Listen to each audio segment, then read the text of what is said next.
Jam. Dito pala from hotel namin, kita na pala dito yung Fancy Pan. Tuturo ni Jam kung nasaan yung... Yun daw, yun. Yun yung Fancy Pan. Diyan kami galing. Ng mata. Ayun lang. Palakihan na lang po ng mata. Diyan kami galing kahapon. Ang pinakamataas na bundok sa buong Indochina.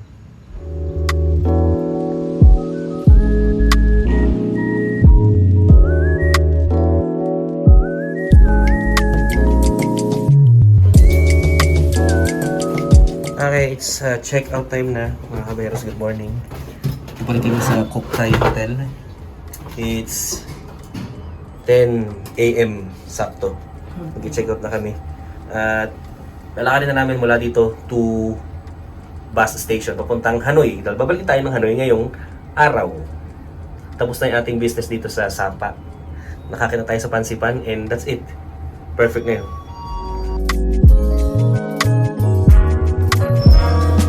Okay mga kaberos, bago kami pumunta ng bus station, kakain muna kami dito sa malapit lang sa hotel namin, yung banh mi. Thank you.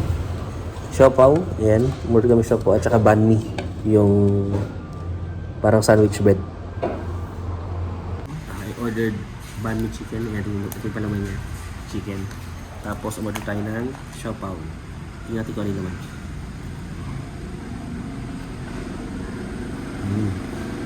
Ako sa Pilipinas lang din. Okay.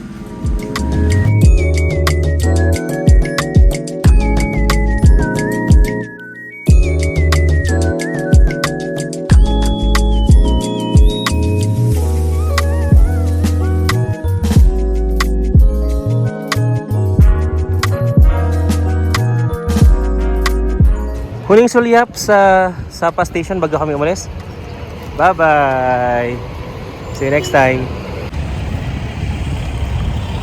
Nilisanin namin ang Sapa ng gato kakulimlim. Maganda yung panahon. Hindi siya maaraw kahit tanghaling tapat na.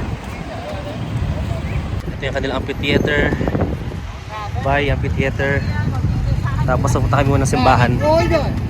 Mag-picture lang ako dun. Wala pa kasi ang picture sa may harap. Okay, tapos na mag-picture. Goodbye, Sapa Church. Bye-bye! Ngayon, dahil same company lang kami ng bus na kinuha, pabalik, doon pa rin kami pupunta sa kung saan kami binaba noong nakaraang araw. Kaya tara, maglalakad tayo, dadaan tayo sa lake. At lalakarin lang natin kasi medyo malapit na naman, wala naman kaming malitan dala.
Ayan, we're just arrived here sa station.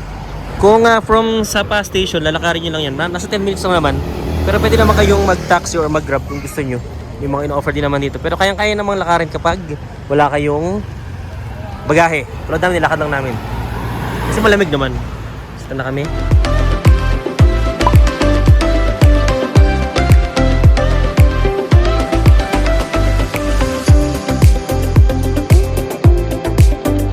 Yan na yung bus namin, 12:30 PM dumating na. Pero 1 pa naman yung sakay, tapos 1:30 alis. Yun, Hello Kitty, pink na pink.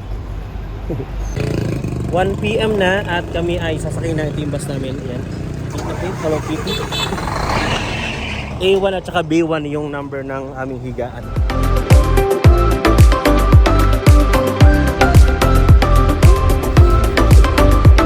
Eh, nakasakay na kami ni Jam. Tapos ngayon naman pabalik ng Hanoi, nasa baba kami at magkatabi na kami ni Jam. Nasa baba kami 18 taas. Ano kami, A1 B1. Yan. At nakakatawa lang dito kasi halos mga nakasakay puro mga Pilipino. Parang inarkilo ng mga Pilipino tumbas. Yan mga kabaheros, it's 1 PM na dito sa Sapa. 1:30 yung alis ng bus. So makarating kami ng Hanoi ng 7:30. Mga 7:30 ng gabi. So kaya mangyari mula doon, lalakarin na lang namin puntang bus station hanggang doon sa hostel, sa bagong hostel na tutuloy namin. Tapos ang nakakatawa rito is halos mga Pilipino yung mga nakasakay dito sa bus. So parang inarkila namin, nakakatawa lang kasi puro mga nagkatagalog yung mga pasahero. Tara, let's go pabalik ng Hanoi. And maraming salamat Sapa kasi nag-enjoy talaga kami, lalo na sa pag-akyat sa Fansipan. Isa yung pangarap na natupad na naman sa pag-travel.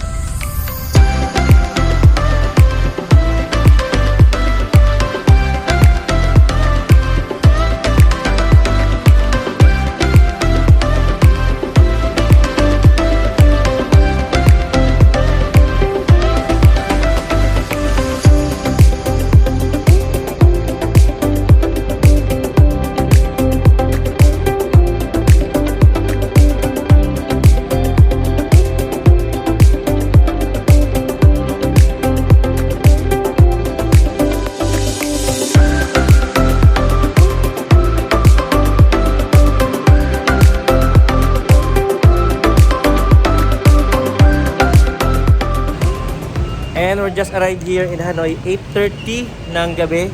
Sobrang late na kami nakababa kasi traffic at saka umuulan. Yun, umuulan ngayon. Ngayon maglalakad na kami papunta sa aming hostel. Kaya tara na, let's go. At gutom na rin kami, hindi pa kami kumakain.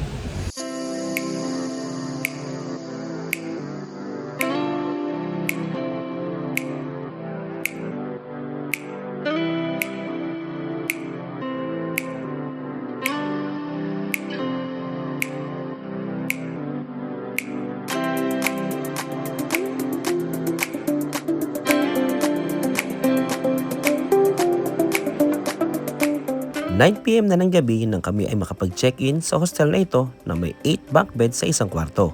Mas gusto ko yung una naming napagsiyan dito sa Hanoi nung day 1. Kaso nabuko na kasi ito in advance, saka mas malapit din kasi ito sa city center, kaya itong napili ko.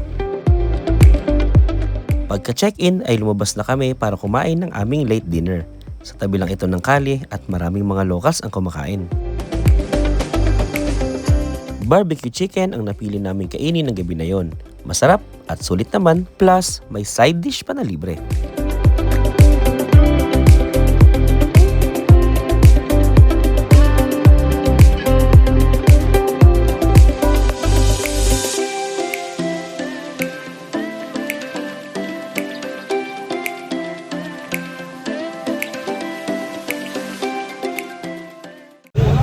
Mga kabers, day 5 na kami dito sa Vietnam at wala na kayong pera.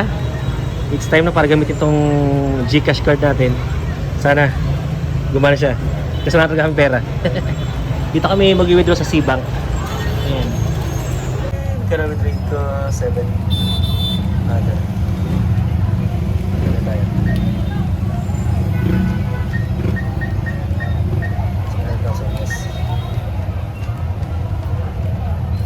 Ito 7.